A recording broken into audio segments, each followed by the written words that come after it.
I'm pleased to be here, and I'm going to be talking about switching over our vehicle fleets from internal combustion engines to electric cars. And so, as you heard, I run a company called Plug and Drive, and Plug and Drive is a nonprofit that promotes EVs.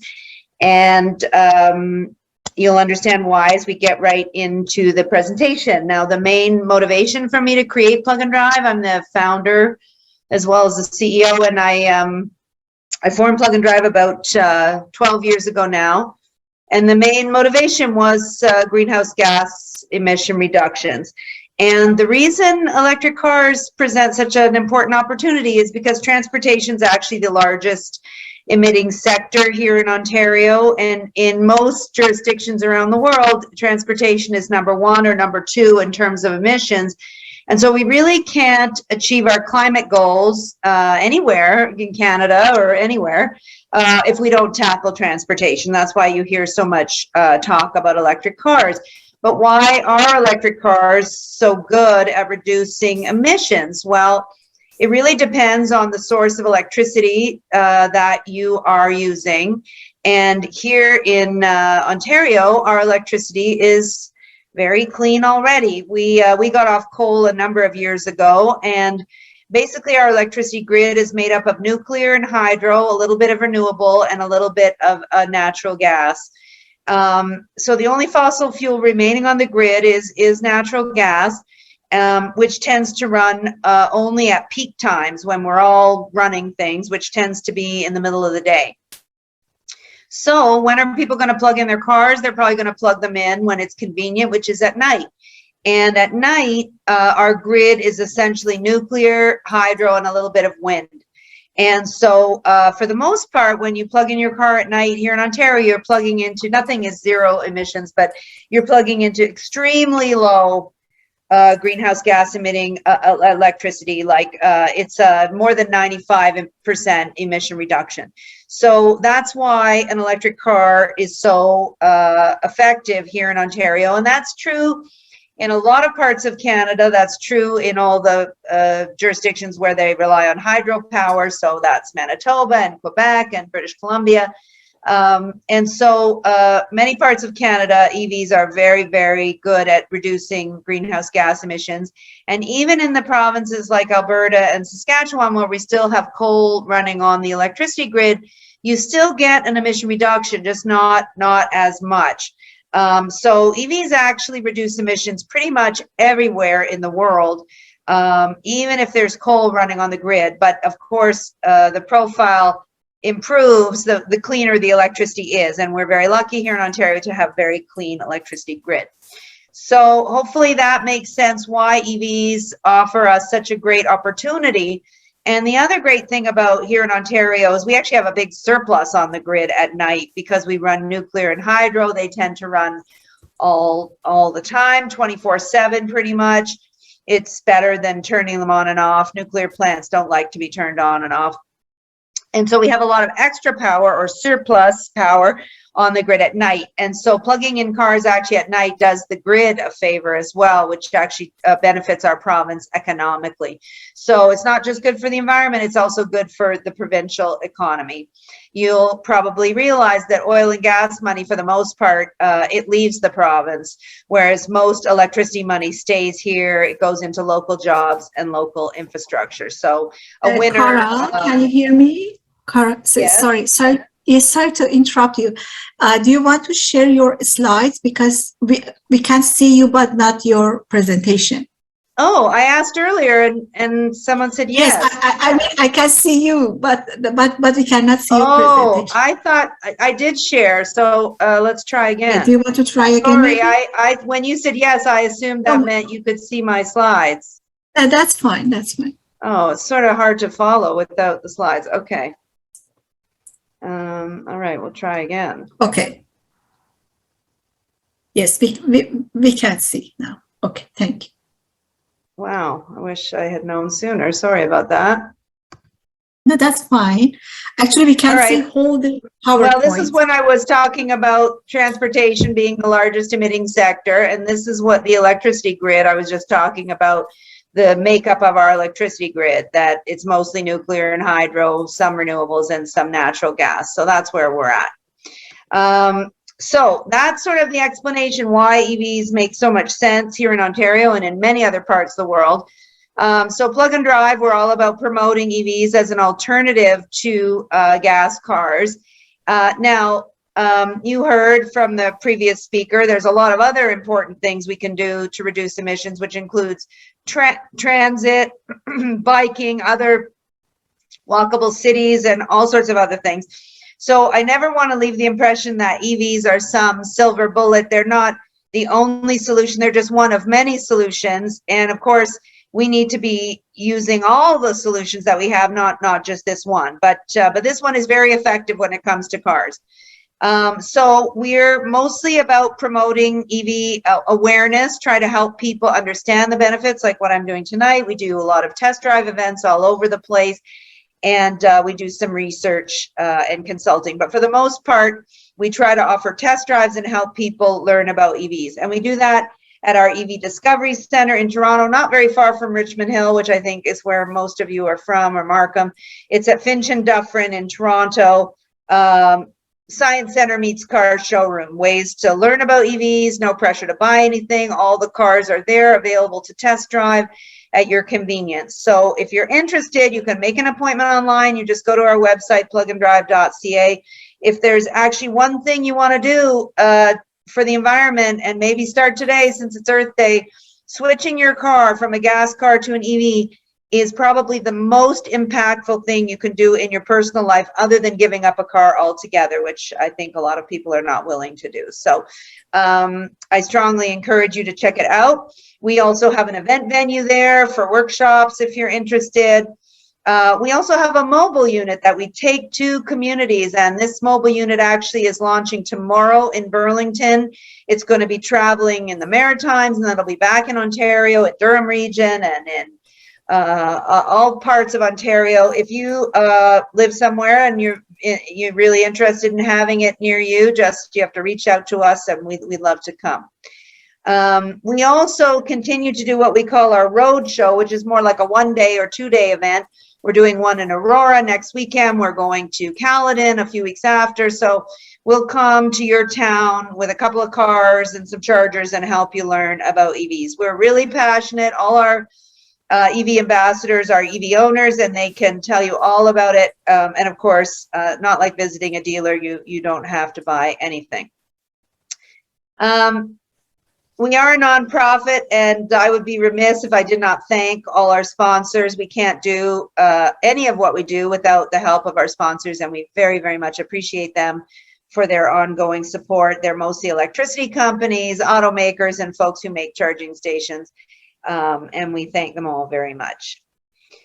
So you heard about why EVs are really good at reducing emissions, low emitting electricity. That's the key. We used to also hear a lot of concerns around makes and models, but actually now there are more than 50 makes and models available on the Canadian market. And by this time next year, there are going to be over 100.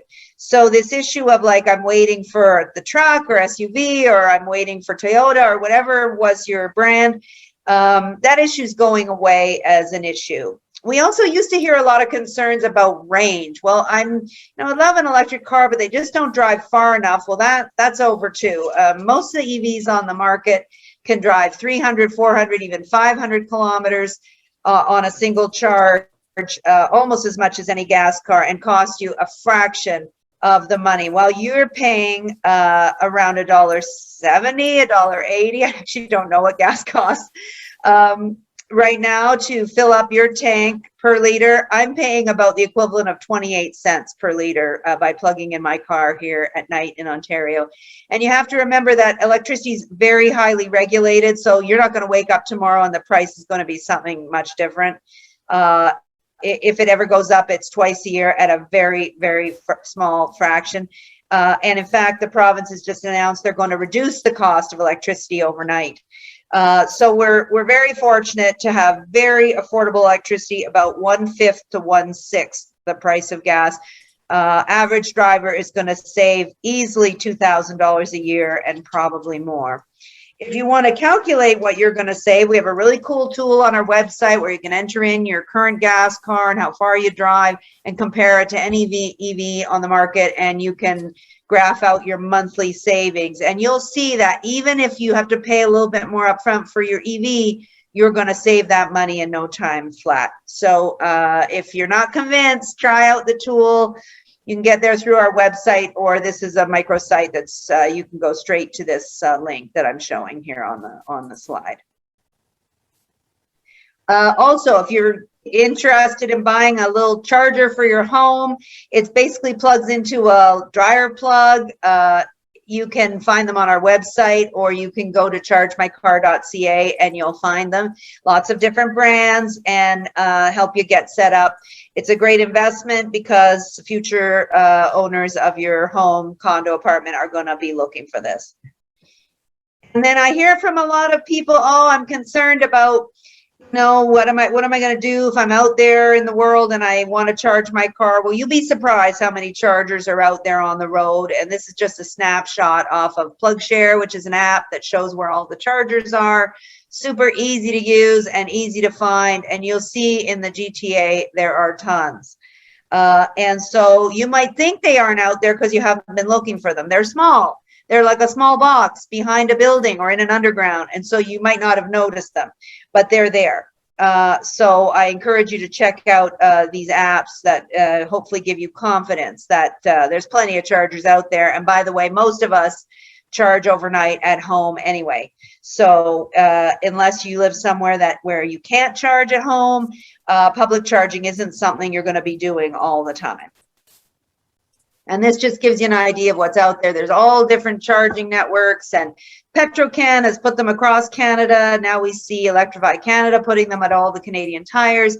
It's just growing literally every day. We have more than 6,000 chargers now across Canada. More than about 1,500 of those are in Ontario. So really getting better all the time. Do we need to do more? Yes, but it's really, really improving. I wanted to make sure you were aware that Plug and Drive has also got an incentive. You might have heard about the federal government has a $5,000 incentive on EVs, and those for new EVs. We offer an incentive on used EVs. If you are interested in buying a used EV, check out our website, go to the pluganddrive.ca, and then the drop down used EVs, and all the rules and requirements are there. And we're happy to give you $1,000 if you buy a used EV, and a second $1,000 if you scrap an old gas car and buy a used EV. So great opportunity to get $2,000. This is funded by the Mike Brigham Foundation. This is an individual person's money. So no government money going into this. This is being funded by an individual. So he's really amazing. So I always want to give a shout out to Mike Brigham. And then I hear from people, well, where am I going to find a used EV? Well, there's lots of places to find them, but these are some of the places we hear people visiting the most: Auto Trader and Kijiji. And we have a good friend called EVNet, or Electric Vehicle Network, that will rent you a used EV to try. And if you like it, you can buy it. So great options for, especially right now when new cars are hard to come by, whether they're EVs or not. Supply is very low across Canada right now because of this chip shortage and because of other world events. And so used might be the way to go. Check it out. Okay. So I just want to wrap up with a little bit about what's happening in Canada. As I mentioned, our infrastructure is pretty good. We got to do more, but actually the federal government just announced a big new load of money to put into public infrastructure, so that's great news. We're also doing really well on manufacturing. I think you heard one of your MPPs talking about that. The provincial government has put a lot of money into converting some of our automaker plants that are here in Ontario to making electric vehicles. So that's great. We're adding in some work on supply chain and mining right here in Ontario. So we have a huge opportunity to, to really gain economically from this EV revolution. So that's good. One of the things that we're, of course, working on is education. There's a lot more education needed. People don't understand the benefits of these cars. They don't understand why they're good for the environment. So we're out there trying to do that. And we're just one group. There's many other groups out there trying to help, and we need to do more of that. And of course, we need more good policies from the government, and we are getting some of them. We need more. We need more changes to the building code, for example, so that new buildings don't get built without plugs in the garage. We need more incentives, especially on used.